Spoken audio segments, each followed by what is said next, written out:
J'ai un tas de pépins à régler, je suis au bout du rouleau, Alex. La pauvre. J'ai mon proprio qui veut pas me rendre ma caution. Ici, je me fais exploiter, faut dire les choses comme elles sont. Et puis tu sais, j'ai bien réfléchi. Je crois que je vais divorcer. Ah, parce que t'es mariée? Ah non, mais je préfère prendre les devants, on sait jamais. J'en étais où déjà? Ouais, elle en a des problèmes, Christine, mais elle est bien décidée à ne pas se laisser faire et à demander justice. Mais combien ça coûte de demander justice? Quels sont nos recours? Faut-il prendre un avocat et on s'adresse à qui? Voilà, c'est bon avec vos questions là. C'est pour ça qu'on a fait un sujet, alors on se calme. Bref, cas numéro 1. En cherchant sur le net, Christine, elle a trouvé que les mairies proposaient des permanences juridiques gratuites. Parfait ça pour leur exposer son problème de caution. Christine, elle voulait un rendez-vous rapide. Elle a donc appelé plusieurs mairies d'arrondissement à Paris. Mairie du 15e, bonjour. Oui, bonjour, je vous appelais pour prendre un rendez-vous avec un avocat gratuit. Veuillez patienter, je vous passe le bureau d'accueil qui prend les rendez-vous. Merci. Alors, rappelez lundi, hein, on n'a plus de place pour la semaine prochaine. La dame a dit qu'il fallait rappeler le mardi. Il faut appeler lundi, madame. C'est compris pour la semaine en cours, donc vous nous rappelez lundi, vous aurez un rendez-vous à partir de mardi qui suit. Je ne peux pas avoir le rendez-vous pour le mardi qui suit dès maintenant? Non, dès lundi, vous pouvez rappeler pour prise de rendez-vous la semaine prochaine. D'accord, très bien, merci. Bon, visiblement, elle n'était pas la seule à connaître le tuyau des permanences juridiques gratuites en mairie, mais elle a fini par obtenir un rendez-vous dans les 10 jours. Vous êtes madame? Onrado, Christine. On vous a téléphoné pour vous dire de ne pas venir. Parce qu'en fait, les permanents juridiques, ils sont pas là, ils sont en vacances. Mais je comprends pas, j'ai pris un rendez-vous il y a 2 jours. Je trouve pas ça très sérieux. On me donne un rendez-vous et finalement il y a personne et on prévient que 3 quarts d'heure avant. Vous pouvez me proposer pour quand? C'est dans 15 jours.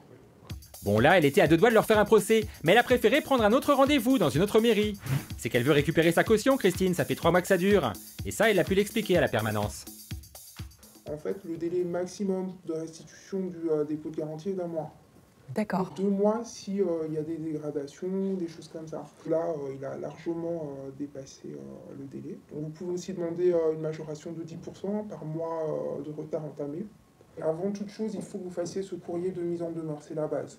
À la fin de votre courrier, vous dites sans réponse de votre part sous huitaine ou sous quinzaine, je devrais saisir le tribunal d'instance. Merci beaucoup. De rien. Est-ce que je vous dois quelque chose? Non. C'est gratuit. C'est gratuit? Ouais. D'accord.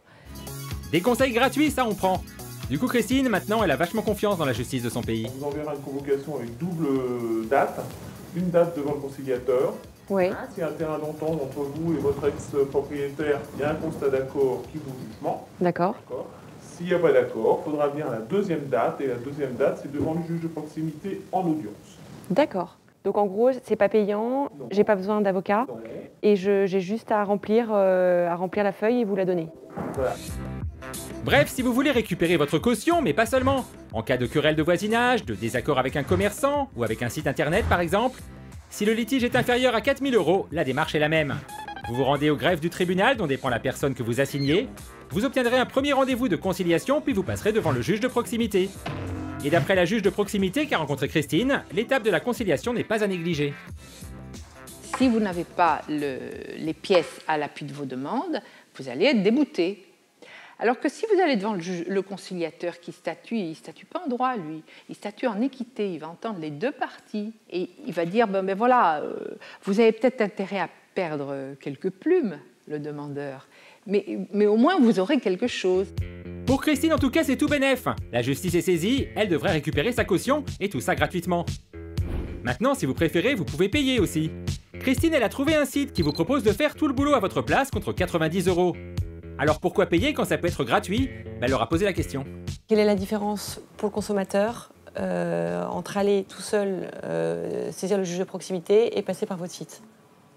La simplicité. La promesse, c'est vous n'imprimerez rien, vous n'irez pas à la poste pour envoyer des recommandés, vous ne sortirez pas de chez vous, sauf pour aller devant le juge le jour de l'audience pour aller défendre votre dossier. Voilà, c'est ce que nous vendons. Et pour eux, les services qu'ils rendent au public sont presque un service public. Effectivement, ça témoigne du fait que si des consommateurs sont aujourd'hui prêts à payer un service pour avoir une simplicité qui ne leur est pas proposée par l'État, qui a des lacunes dans le dispositif public. Bref, en cas de litige inférieur à 4 000 €, vous avez le choix. Soit c'est gratuit, soit vous payez un peu, soit vous faites le taf, soit vous déléguez. Ok, c'est plus clair. Sauf que Christine, elle a d'autres problèmes. ça se passe pas très bien au pigeon en ce moment. Moi, je vais aller tout balancer. Et oui, la vie de bureau n'est pas toujours rose, même aux pigeons. Enfin, ça, c'est la vie de Christine. Et pour en parler, elle a trouvé un bon plan. Exposer son cas dans une fac de droit, où des élèves en Master 1 tiennent une permanence. Pour eux, c'est un exercice avec une avocate qui les surveille. Et pour vous, c'est l'occasion d'obtenir des conseils gratos. Et vous parlez de harcèlement. Est-ce que vous avez des éléments concrets de harcèlement, des mails menaçants, des preuves écrites en fait qui dépasseraient votre simple parole, bien qu'on vous croit totalement, mais... Christine, elle a donc pu vider son sac. Par un moment, j'ai l'impression que ma tête ne leur revient pas.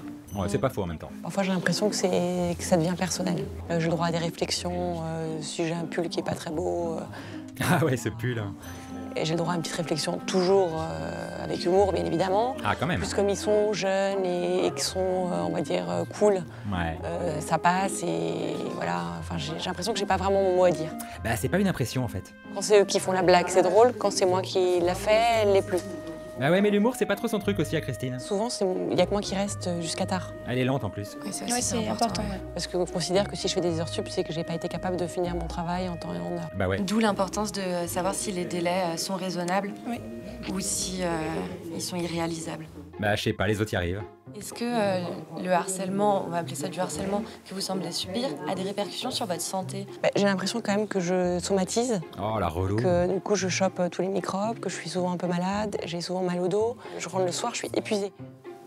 Parce que ça aussi, donc un congé maladie, une ordonnance du médecin pour des médicaments, des relaxants, des antidépresseurs, des somnifères, c'est probant dans ce genre de situation. Ouais, on va peut-être s'en débarrasser de Christine en fait, non? Si vous licenciez demain, vous pourrez très certainement les poursuivre pour licenciement abusif. Ah bah non, en fait, on va la garder alors. Bon, en acting, elle a été plutôt pas mal, Christine. Mais nous, ce qui nous intéresse, c'est si les futures avocates ont été bonnes. Et pour ça, il y a la pro qui veille. Au fond, votre problème, c'est quoi? J'ai peur d'être licenciée. Voilà, vous voulez vous prémunir. Oui. Ouais. Donc pour ça, il faut déjà, même au quotidien, avant même que l'étudiant vous donne des réponses, vous pouvez vous constituer un petit dossier par mail. Déjà, vous constituez vos preuves. Christine, elle a bénéficié d'un traitement spécial et a eu droit à des conseils. Mais dans la réalité, vous exposez votre problème aux étudiants et 3 semaines plus tard, ils vous délivrent leurs conclusions. Eux, ils sont notés et vous n'avez rien à payer. Et en cas de poursuite, là aussi, il y a des bons plans. Les litiges professionnels, c'est le tribunal des prud'hommes qui s'en occupe. Et pour les prud'hommes, comme pour certains cas traités par le juge des affaires familiales ou le tribunal administratif, vous n'êtes pas obligé d'être représenté par un avocat. C'est parfois conseillé, mais c'est pas obligatoire. Alors pour réduire les frais mais garder toutes ses chances, Christine elle va se représenter toute seule, mais va se faire coacher. Par Jean-Alexandre, qui est avocat et coach. Ce qui est très important dans une défense que les gens ignorent, beaucoup plus que la plaidoirie, c'est le dossier. Dans le coaching judiciaire, on prépare tout ça, on fait tout ce travail de préparation, qui est le travail le plus important, et vous vous présentez seul au tribunal, vous présentez seul, et vous déposez le dossier qui vous a été préparé, les conclusions qui ont été préparées, et vous lisez l'argumentaire, la plaidoirie qu'on vous a préparée. Bref, il nous prépare tout et on n'a plus qu'à se présenter à l'audience, avec en cadeau bonus un petit mémo pour apprendre à se comporter dans un tribunal, avec des conseils sur l'attitude à adopter lors de l'audience, ne s'adresser qu'au juge par exemple, faire des phrases courtes, ou encore énoncer ses idées en moins de 5 minutes. Sur le papier, ça semble jouable, et surtout ça permet de faire sérieusement baisser la facture. Comme c'est un cas relativement simple, le montant des honoraires tournerait entre 500 et 600 euros hors taxe. Et si jamais c'était vous qui veniez? Si c'est moi qui venais, il y en aurait pour entre 1200 et 1500 euros hors taxe. Et j'ai des chances de gagner quand même, même si c'est moi qui me défends seul? Ah oui, si vous voulez, ce qui est important, c'est de faire appel au coaching judiciaire quand on a vraiment de bonnes chances de gagner, pour ne pas dire toutes les chances de gagner, mais qu'on ne connaît pas on n'a pas le savoir-faire. Ah, mais si c'est tendu et qu'on n'est pas absolument sûr de gagner, là, faut peut-être revoir ses plans car le coaching a ses limites. Rien ne vaut d'être défendu par un avocat du début à la fin de la procédure. D'autant qu'il y a quand même pas mal de cas de figure où la présence de l'avocat est obligatoire. Si vous commettez un meurtre, un braquage, ou si vous voulez divorcer. Ouais, nous on a plutôt pris le divorce comme exemple. Et pour divorcer, Christine elle s'est rendue au palais de justice de Paris. Bon, elle n'était pas toute seule par contre. Mais ça valait la peine parce que là-bas, elle a eu droit à une consultation juridique gratuite avec un avocat. Bon, le seul problème, c'est le côté anticipation fictionnée du divorce de Christine. J'ai quelques prétendants, je me peut-être me demander ma main en pas longtemps, et je me dis que si jamais ça se passe mal, enfin je me marie et que ça se passe mal, qu'est-ce que je fais? Vous êtes pris de 400 ans à la fois. Est-ce qu'il y a une demande demain? Pas encore. Pas encore. Mais ça va pas tarder. Vous êtes avec quelqu'un en ce moment ou pas? Non. Comment vous êtes un peu en avance, hein? C'est une question que vraiment les gens se posent quand ça commence à se gâter, mais pas avant de se marier. Ouais, je préfère être prévoyante. Bah oui, avant d'avoir le cœur qui s'emballe, elle a la tête sur les épaules. On peut divorcer, mais sous la direction du juge. On peut pas se séparer comme ça. Pour le divorce, il faut un avocat. C'est obligatoire, même par consentement mutuel. Les tarifs ne sont pas conventionnés. Chaque avocat va vous donner un prix, mais un divorce par consentement mutuel, en général, ça tourne autour de 1 500 €. Ça dépend de ce que vous gagnez, parce que, en général, si vous gagnez 10 000 €, peut-être qu'on vous prendra 5 000 € pour un divorce, je ne sais pas. Ah oui. Voilà. Si vous gagnez 1 500 €, peut-être qu'on ne va pas vous prendre 1 500 €, on va prendre peut-être 1 700 €, 1 000 €. En gros, un avocat, c'est comme certains psys, les honoraires peuvent varier en fonction de ce que vous gagnez. Et comme Christine, elle est pas sûre de son avenir au pigeon, elle a cherché une solution pour payer moins cher. Vous savez où c'est l'aide juridictionnelle? De retirer. L'aide juridictionnelle, c'est une aide financière qui permet aux personnes sans ressources ou ayant des revenus modestes d'obtenir une aide sur une partie ou la totalité des frais d'un procès.